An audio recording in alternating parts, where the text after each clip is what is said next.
iyadoo la galay wareegii u dambeeyay ololaha doorashada madaxtooyada waxaa maanta ololihiisa soo xidhay xisbiga UCID isla markaana mas'uuliyiinta xisbigan ee gobolka Togdheer oo ay weheliyaan mas'uuliyiinta isla xisbigan ee qaaradda Yurub ayaa war-saxaafadeed ay ku qabteen hotel Nasteex ee magaalada Burco waxay ku sheegeen in xisbiga UCID uu barnaamijyadiisa maanta kaga faa'iideysan doono mowduucyo khayriya iyagoo shacabka Soomaaliland ugu baaqay inay codkooda ku bixiyaan sida xisbi kasta barnaamijyadiisa siyaasadeed uu soo bandhigo waxayna ka dhawaajeen in shacabka Soomaaliland ay dib u milicsadaan doodihii musharaxiinta saddexda xisbi qaran iyo ballanqaadyada dhabta ah ee xisbiga UCID uu horkeenay bulshada Soomaaliland mas'uuliyiintan ayaa dhanka kale shacabka uga digay inay codkooda ku bixiyaan siyaasadda habka qabiilaysan ku dhisan ee ay ku ololeynayaan xisbiyada kale saaka waa 8 bishii 11aad 2017 waa maalintii wareegii toddobaad xisbiga UCID furayay waxa weeye maanta waa maalintii ugu dambeysay ee ololaha waxaanu soo xidhnay wareegii ugu dambeeyay ee ololaha tartanka madaxtooyada Jamhuuriyadda Soomaaliland ka xisbi ahaan saaka ololaha waxaanu u qaybinay dhowr face wajiga koowaad waxaanu ka dhignay inaanu samayno barnaamijkii xisbiga aanu ka dhigno moving library aanu ka dhigno oo aanu barnaamijkii xisbiga geeyno suuqyada meelaha dadku isugu yimaadaan xafiisyada xisbiga guryaha door to door campaign inaanu samayno insha Allah taala ayaan ku bedelay talaabada labaad ku bedelay waxa weeye inaan wacyigelin xagga miyiga samayno oo aan waxa weeye haday miyiga sadaqaadkii aan ku jiray tahay aan ka wadno haday wacyigelintii aan ku jiray aan miyiga ku tagi jiray ama degmooyinka magaalada ka baxsan aan samayno qodobka saddexaad ee noo weheliya waxa weeye inaanu saaka bulshada Soomaaliland gaar ahaan kuwa gobolka Togdheer aanu u baaqno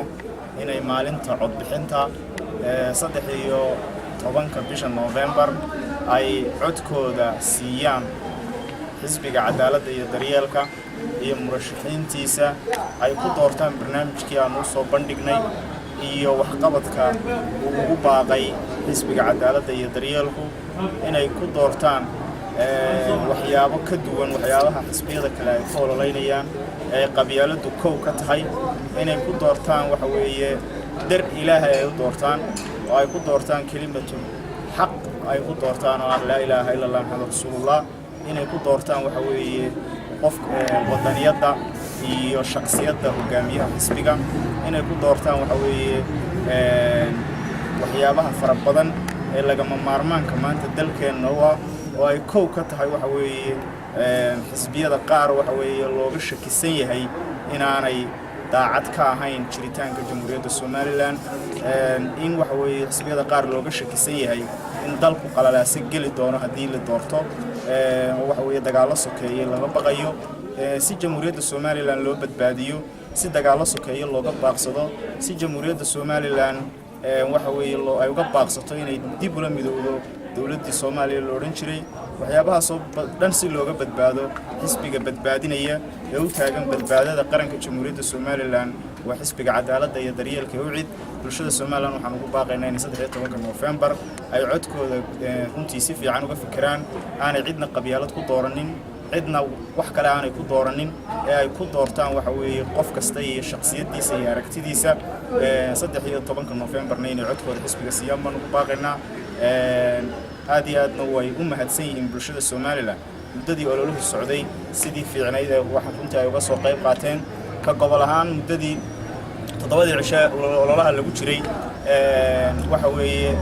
waxar gaar inaguma jeedin sidaan amniga u ilaalinaynay sidaan uga hortageynay wax kasta inay dhici karaan dhacaan sidaan ciidamada amnigu ay nolol shaqeeyeen cid kasta oo 7 cisho nala shaqeysay aad iyo aad baan ugu mahadnaqaynaa mahadnaq ballaaran baan u soo jeedinaynaa assalaamu calaykum waraxmatullaahi wabarakaatuh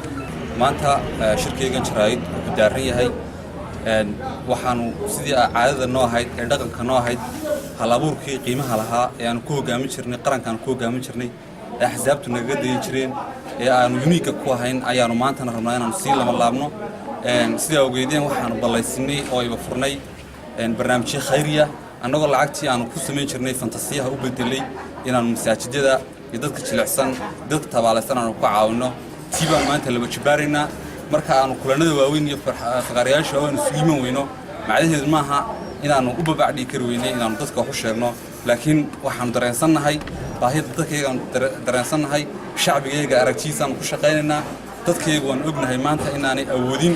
in maanta lacag badan lagu burburiyo in qaad iyo wax maaragtay aan waxba ka dawaahin in qarankan lagu bahdilo aad baan uga xunahay marka horta kulankaygu taas u daaran yahay waxaa noo weheliya inaanu samayno inaanu barnaamijka xisbiga aanu bandhigno oo dadka wax akhriya dadka aqoon-yahankaa dadka indheergaradkaa dadka aragtida u saaxiibkaa inaanu tusno barnaamijkayga iyo waxaan ummadda kale kaga duwan lahay dhallinyarada iyo aqoon-yahanka waxaan leenahay waryaan oday dhaqameed idiin yeedhin masiirkiina iyo mustaqbalkiina aan idiin yeedhine wax akhriya waagta akhriya barnaamijyada akhriya ummadda kale ee aniga waxba akhriyin ee wax dhegaystay tiifiyada dhegaystana waxaan ugu baaqaynaa in halbeegooda iyo midhqiyaaskooda iyo halka ay wax ka cabireen ay noqdaan doodii 19 bisha ka qabsoontay Soomaaliland ka qabsoontay sidaanu waxbarashada waxaanu ka nidhi caafimaadka waxaanu ka nidhi shaqalaanta waxaanu ka nidhi tahriibta waxaanu ka nidhi xanuunada waxa soo noqonaya waxa gudoomiyaha ka yidhi aragtidaasaanu ku metelaa gudoomiyahayaga aragtidaasaanu kaga wakiilnahay aragtidaas ay sukaa keentay waxa kale ogaataan shacabka reer Soomaaliland xisbiga cadaaladda daryeelka laamihiisa kala duwan dalka oo dhan xabaqta ay soo haysaa waa mabaadii weeyaan dadka halkan jooga maanta laba qof oo isku reeri ma joogto laba qof oo wax isu hay ma joogaan waxa isu ka keenay cadaalad baa isu ka keentay daryeel baa isu ka keenay midnimo ummadeed baa isu ka keentay sadalka iyo dadka ugu damqanayo gudoomiyahayaga iyo mabaadiida guud ee xisbiga ayaa isu ka keentay taasaan jecelahay in dadku taageeraan taasaan jecelahay in codka nagu siiyaan taasaan jecelahay in ummadda ku hogaamino waxaan jecelahay maanta inaan fursadan uga faa'iideysto anigoo warbaahinta la hadlayo runtii halkan aan mariyo 7 sano ayaynu qarankan maanta kulmiyad tijaabinay 7 sano waa ogtiin waxyaalihii halka maanta shilinkii Soomaaliland u maray waa ogtiin tahriibta inta qof ay naga taariibto waa ogtiin inta qof ee la badbaadin karay xanuuno ama shumbiyood ha noqdaan ama wax kale noqdaan inta inaga baxay waa ogtiin wadooyinkeenu iyo maanta say u diicayeen waa ogtiin maalin kasta indha sarcaad baa la tusaa meel baa laami yar lagu gaar weyn lagu sayrnaya ama saxar kale inooga jaraya waxaasna waxaan iibsan karna maaha waxa ummadda ay ku meteli karaan maaha abaalka xisbiga kulmiye maanta waa inaan ridno weeyaan abaalka xisbiga kulmiye inaan ridno weeyaan inaanu nagu soo noqon weeyaan wadani baa haray wadani aragtida uu maanta ummadda u sheegaya ma aha wax ka duwan tii ku hore noo sheegeen intii xagga hore joogtay ayaa xaggana joogta shacabiyaan la iibsanin aayihiina ha dhaafsanina wax liita mustaqbalkiina ha dhaafsanina mijin qaada mustaqbalkiina qadaha dhaafsanina mar kale masiirka ummadda waxa idinka go'aamin doona 13 bisha ayaa go'aankii idinku soo noqon doona go'aankii mustaqbalkiina idinku soo noqon doona ummadeenuna waxay u ekaan doontaa sida uga jawaabtaan hadii ilaahay ka dhigo 13 bisha waxa kaga jawaabtaan ayaa qarankeena u ekaanaya ama dad qabiil hogaamiyo daramalka qabiilka loo tumeedo noqon oo halkaynu ka soo baxnay 9-aadkii dib u noqon ama dad mustaqbalka iyo waxa weeyaan nolol wanaagsan caafimaad waxbarasho horumar aqoonsi i'tiraaf hela ayuu noqonaa intaasaan kaga baxaya wassalaamu calaykum waraxmatullaahi wabarakaatuh halkan waxaan kaga faa'iideysanayaa maanta labadii xisbiye aan turtumayna kale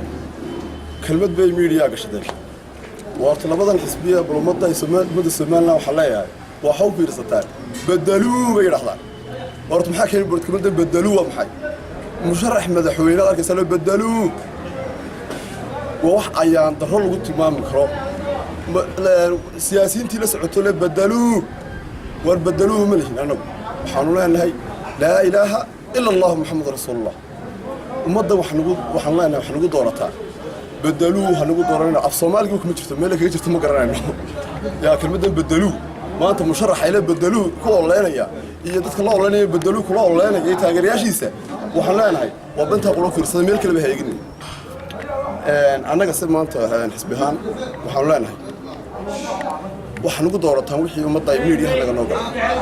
wixii gudoomiyahayaga doodii ka soo baxay madaxweynahayaga iyo madaxweyne ku-xigeenka xisbiga cadaaladda daryeelka saddexdii waa daawanaysa waxaan hadalkayga ku soo koobayaa ya masaakiinta iyo dadka jilicsan iyo agoomaha iyo dadkaygii miyiga abaaruhu saameeyeen inaanu ka warhayno oo ku noqono oo wixii aan ku oleynay ku bixino wassalaamu calaykum waraxmatullaahi wabarakaatuh hadalna anagu xisbiga ucud waxa weeye waxaanu jeexnay dariiq cusub oo ah in laga bedelo waxa weeye majarihii hore ee lagu socon jiray ahaa in la qayliyo oo la ololeeyo waxa weeye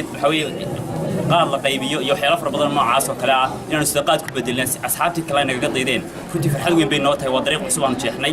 intaa marka laga yimaado waxa kale oo aanu halkan maanta u nimisaan bulshada ugu dirno fariintaas oo ah inay dadku doortaan hogaamiyaha saxda ah ee qarankan hogaamin kara ku hogaamin kara qarannimo ee aan qabiil ku hogaamin karin oo ah Faysal Cali Waraabe waxaan leeyahay dhalinyaradu waliba waa cidda wax doorataan oo dhalinyarada cidda mustaqbalkana waa dhalinyaradu inay ka fikiraan mustaqbalkooda oo ay doortaan cidda waxa weeye mustaqbal u samayn karta waxa weeye inay doortaan Faysal Cali Waraabe maalinta 13 bisha November inay codkooda ku hubsadaan halka ay ku hubsadaan waxa weeye ay doortaan ninka ay doortaan Faysal Cali Waraabe ah hogaamiyaha saxda ah maanta maalintii ugu dambeysay ee xisbiga uu soo bixiyay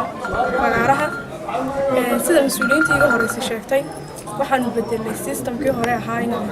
balbanaanbax samayno annagoo ahaa xisbigii ugu horeeyay kaana in maaliyadda ku bixi lahayd qaad iyo waxyaabo kale aan masaakiinta dayacan ee baahidu hayso ee ay ku dhacday abaaruhu ee shubanadu uga dambeeyay ee aan dawlad fiican oo ogaatay aanay jirin ilaahay baa wax badbaadiyay aan anagu dhaqaalaha ay uga faa'iideysano kelmad quran dhalinyarada Soomaaliland u marinaya halkan oo ah maanta waa maalintii ugu dambeysay xisbi kastaaba maalintii ugu dambeysay uu maraya maalmaha ka ugu dambeeyo dhan waxaan idin sheegayaa inaad codkiina aad ku hubsataan xisbiga wax idin taraya xisbiga daniidi ku jirto ayna qabyaaladii waxa idin ku dooran qabyaaladdiina wada maysan aan leeyahay intaas aan ku soo koobayaa assalaamu calaykum ومختار محمد ديرية مختار شنبق ورباهنت سناك تيميس مقالة برعو